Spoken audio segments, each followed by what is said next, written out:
எல்லாத்துக்கும் வணக்கம். இன்னைக்கு பார்த்தீங்கன்னா பிரம்மயுகம். இந்த படம் வந்து மலையாளத்தில் வந்து ரிலீஸ் ஆயிருக்கு போன வாரம். ஸோ இந்த வாரம் ஏன் வந்து இந்த ரிவ்யூ போடுறோம்னா, தமிழில் வந்து இப்போ ரிலீஸ் ஆயிருக்கு. அதனால தான் இந்த வாரம் இந்த ரிவ்யூ போடுறோம். ஸோ எப்பவும் சொல்கிறது தான், நம்ம சேனலுக்கு சப்ஸ்கிரைப் பண்ணுங்க, பெல் பட்டன் அழுத்துங்க, லைக் பண்ணுங்க, ஷேர் பண்ணுங்க. வாங்க வீடியோக்குள்ள போலாம்.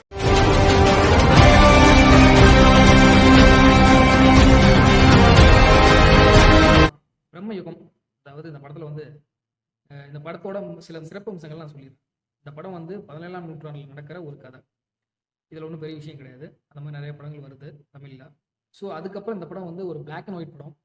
ஏன்னா இது 17ஆம் நூற்றாண்டில் நடக்கிறதுனால இது பிளாக் அண்ட் ஒயிட்ல இதை எடுத்தால் யதார்த்தமாக இருக்குன்னு சொல்லிட்டு டைரக்டர் ராகுல் சதாசிவம் முடிவு எடுத்து இந்த படத்தை வந்து பண்ணியிருக்காங்க தைரியமாக.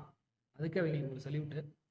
ஸோ இந்த படத்தில் வந்து யாரெல்லாம் நடிச்சிருக்காங்கன்னு பார்த்தீங்கன்னா, நம்ம மம்டி, அர்ஜுன் அசோகன், சித்தார்த் பரதன், அதுக்கப்புறம் அமீல்டா சி, அதுக்கப்புறம் ஆச்சாரி போரன் அப்படிங்கிற கேரக்டரில் வருவார். அவர் ஒரு படம் ஆரம்பித்து ஒரு 10 நிமிஷம் வரையும் தான் இருப்பார். அதுக்கப்புறம் வந்து காட்டேரி வந்து கூடுதல் இருக்குது. அதுக்கப்புறம் சொல்லப்போனால் இந்த படத்தில் முக்கியமான கேரக்டருக்கு இவங்க 3 பேர் தான். ஸோ அர்ஜுன் அசோகன், அதுக்கப்புறம் சித்தார்த் பரதன், நம்ம மம்டி. மம்டிக்கு இந்த படத்தில் வந்து கொடுமன் போட்டி அப்படிங்கிற கேரக்டரில் நடிச்சிருக்காரு. அப்புறம் அர்ஜுன் அசோகன் வந்து தேவன் அப்படிங்கிற ஒரு கேரக்டர் நடிச்சிருக்காரு. சித்தார்த் பரதன் வந்து இந்த படத்தில் வந்து சர்வெண்டாக இருக்கார் அந்த ஒரு வீட்டில். இவங்க கேரக்டரேஷன் இது மட்டும் தான். கிளைமேக்ஸ் வரைக்கும் இந்த 3 பேர் தான் இந்த படத்தோட ஃபுல் கேஸ்ட்டு நடிச்சிருப்பாங்க. ஸோ இந்த 3 பேரை வச்சு இந்த படத்தை வந்து 2.5 மணி நேரம் 2.5 மணி நேரம் எப்படி எடுத்தாங்கிறது எனக்கு இன்னமும் ஆச்சரியம் தான். அதுவும் பிளாக் அண்ட் ஒயிட்ல எப்படி பார்ப்பாங்க, எவ்வளோ நேரம் உட்காந்து பார்ப்பாங்கிறது எனக்கு ஆச்சரியமா இருந்தது. ஸோ இந்த படத்தோட கதை என்ன அப்படின்னு கேட்டிங்கன்னா, 17ஆம் நூற்றாண்டில் இந்த கொடுமன் போட்டி அப்படிங்கிற ஒருத்தர், அதாவது மம்டி, அவர் தான் கொடுமன் போட்டி.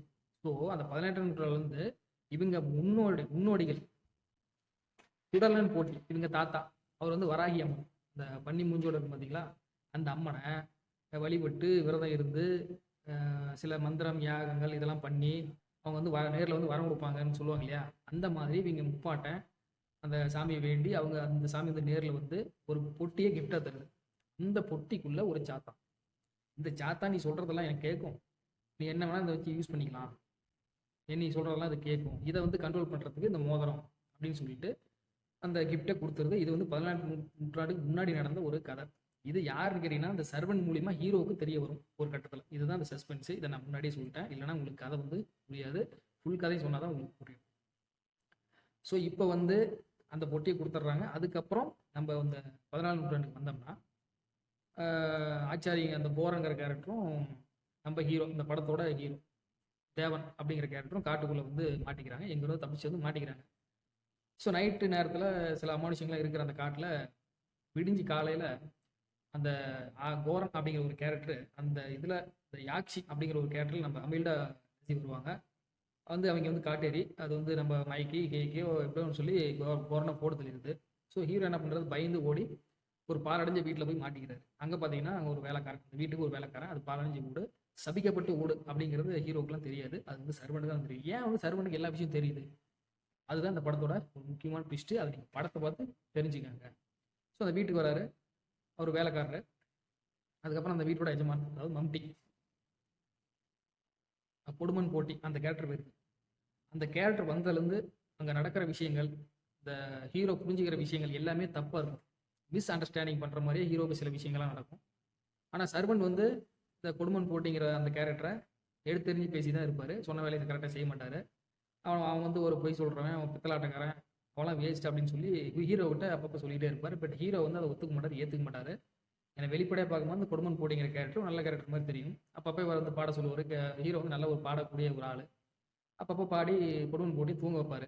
ஸோ இந்த கொடுமன் போட்டிங்கிற கேரக்டருக்குள்ள நம்ம சாத்தான் குடியிருக்குதுங்கிற விஷயம் சர்வன் மூலியமா தெரிய வருது. ஏன்னா நான் முன்னாடி சொன்ன மாதிரி இவங்க தாத்தன் சுடலை போட்டி, அதுக்கப்புறம் இவங்க வம்சாவளி, கடைசியாக வர்றதான் மம்டி, அதாவது கொடுமன் போட்டி. இவர் வரைக்கும் எல்லாத்தையுமே அந்த சாத்தான் அப்படிங்கிற ஒரு இது போட்டு தெரியுது. ஏன்னா இவங்க வந்து அந்த சாத்தானை வந்து ஏகப்பட்ட வேலைக்கு யூஸ் பண்ணிட்டு கேவலம் நடத்திட்டு இருக்கிறது சாத்தானுக்கு பிடிக்காது. சாத்தன் அப்படிங்கிற ஒரு பேய்க்கு பிடிக்காது. அதனால எல்லாத்தையும் போட்டு தள்ளி கொடுத்து அதோட சில சக்தியால் கடைசியாக அதை அடக்க ஆள வர தான் கொடுமன் போட்டி. ஆனால் இவரையும் அந்த சாத்தன் என்ன பண்ணுது, அவரோட நினைவுகள்லாம் மலிக்கடிச்சு அவரை வந்து போட்டு தள்ளிடுது. அவர்கிட்ட இருந்து மோதிரத்தை எடுத்து இது வந்து கொடுமன் போட்டியோட உடம்புக்குள்ள போய் அதாவது அந்த எல்லாத்தையும் அடிமையாக்கி அவங்கள மறக்கடிச்சு அவங்கள வந்து தனக்கு கீழே வேலை செய்யற மாதிரி அவங்களுக்கு ஏதாவது ஒரு சின்ன விஷயங்கள் அதாவது பாடுற திறமை ஏதோ ஒரு திறமை இருந்தால் அது கூட வச்சுக்கிட்டு அராஜகம் பண்ணிட்டு இருக்கிறது தான் இந்த கொடுமன் போட்டிங்கிற கேரக்டர். அதான் அந்த கேரக்டருக்குள்ளே இருக்கிற சாத்தானோட பேர். ஸோ இதுக்கப்புறம் ஹீரோக்கு தெரிஞ்சதுக்கப்புறம் அந்த கொடுமன் போட்டிக்கு உள்ளே இருக்கிற அந்த சாத்தானை இவங்க எப்படி வந்து கொண்டாங்க, எப்படி தப்பிச்சாங்களா இல்லையா அப்படிங்கிறத இந்த படத்தோட ஹாரர் த்ரில்லராக இந்த படத்தோட அவசியம். ஒரு பெரிய ஸ்கிரிப்ட், இது பெரிய ஆக்டர் ஹீரோ வச்சு இந்த மாதிரி ஒரு படத்தை தயாரிக்கிறது மலையாளத்தில் மட்டும்தான் முடியும். தமிழில் இந்த மாதிரி யாரும் வந்து மேக்ஸிமம் அவ்வளோ டேலண்ட் கிடையாது. எல்லாம் வந்து பணம் சம்பாதிக்கிற மைண்ட்லேயே தான் இருக்கிறாங்க.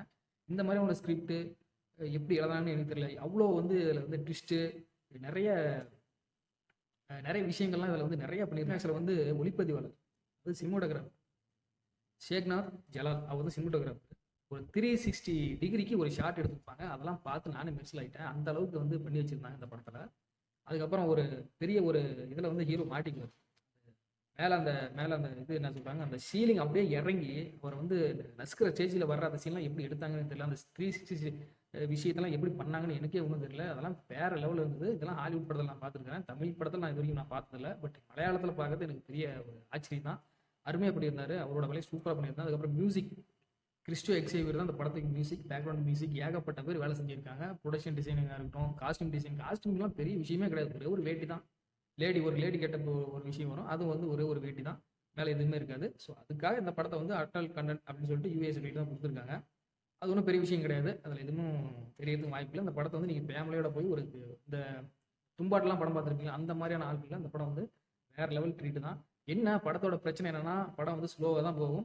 பட் கிளைமேக்ஸ் எல்லாம் விரட்டி எடுத்துருப்பாங்க. நீங்கள் சாதாரணமாக கேஷுவலாக தான் உட்காந்துட்டு இருப்பீங்க. கிளைமேக்ஸ் எல்லாம் உங்களை வந்து பதப்படைக்கிற மாதிரி செஞ்சுருவாங்க. அந்த மாதிரி ஒரு கேமரா ஒர்க்கு, அந்த மாதிரி ஒரு ஹாரர் சீக்வன்ஸ்லாம் நிறைய அந்த படத்தில் இருக்குது. ஒரு ட்விஸ்ட்டு, நிறைய ட்விஸ்ட்டு, யோசிக்க முடியாத ட்விஸ்ட்டு. கடைசி அந்த சர்வெண்ட் யாருன்னு கேட்டிங்கன்னா அதை நான் சொல்ல விரும்பல. நீங்கள் படம் பார்த்து அந்த சர்வெண்ட் யாராக இருப்பார் அந்த சர்வெண்ட் நீங்களே கெஸ் பண்ணிக்காங்க. நல்ல படம், கொடுத்த காசு ஒர்த்தான படம். அதுக்கப்புறம் மம்டியாக இருக்கட்டும், அர்ஜுன் அசோகனா இருக்கட்டும், சித்தார்த் பர்தன், 3 பேர் தான் அந்த கேரக்டருங்கும் போது இவங்களை பார்த்து அந்த வெள்ளை பிளாக் அண்ட் ஒயிட்ல அந்த படத்தை பார்க்கறது நம்மளுக்கு வந்து அந்த பெரிய ஸ்க்ரீனில் பார்க்கறது நம்ம அவ்வளோ வந்து அந்த காலத்துக்கு போன மாதிரி இருக்குது. ஸோ கடைசியாக இதோட செகண்ட் பார்ட் வருமா இல்லையாங்கிறத அவங்க எதுவுமே சொல்லலை. பட் ஆனால் அந்த சாத்தானை வந்து இவங்க கடைசியாக கொல்ல மாட்டாங்க. அது வந்து ஹீரோவோட உடம்புக்குள்ளே போகிற மாதிரி காட்டுவாங்க.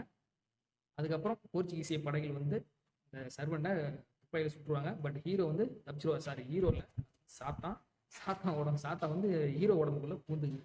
அப்படிதான் கிளைமேக்ஸில் இந்த படத்தை வந்து வச்சிருப்பாங்க. இதோட செகண்ட் பார்ட் வரது கண்டிப்பாக வாய்ப்பு இருக்கும். இந்த படம் வந்து ஒர்த்தான படம், நல்ல படம், ஃபேமிலியோட போய் பார்க்கலாம். சப்ஸ்கிரைப் பண்ணுங்க, பெல் பட்டன் அழுத்துங்க, லைக் பண்ணுங்க, ஷேர் பண்ணுங்க, கமெண்ட் பண்ணுங்க, சேனலை சப்போர்ட் பண்ணுங்க.